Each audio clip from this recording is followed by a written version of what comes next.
રાજકોટમાં નક્સ ફાઉન્ડેશન અને જય બાબરી રામા મંડળ દ્વારા એક ઉમદા કાર્યનું આયોજન કરવામાં આવ્યું છે।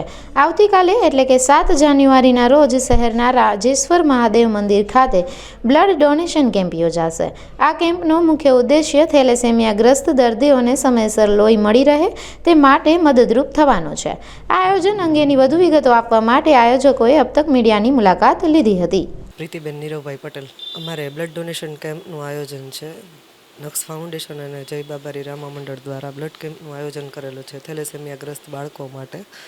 આવતી તારીખ 7/1/2026ના રોજ રાજદીપ સોસાયટી રાજેશ્વરી મહાદેવ મંદિરના પાસે અમે ઓલરેડી 5 વર્ષથી કરીએ છીએ અને અમારું આખું NGO જ છે કે અમે બધા અલગ અલગ સેવાઓ કરીએ છીએ। સ્લમ એરિયાના બાળકો માટે, સ્કૂલમાં બાળકો ભણતા હોય કે એમના પેરેન્ટ્સ ના હોય તો એમને સ્કૂલ ફીનું ને એનું બધું અમે એરેન્જ કરી આપીએ છીએ। ઘણી બધી ઘણી સેવાઓ છે। બ્લડ કેમ્પની છે, સિવિલના દર્દીઓ માટે ભોજન પહોંચાડવાનું, સમૂહ લગ્ન છે।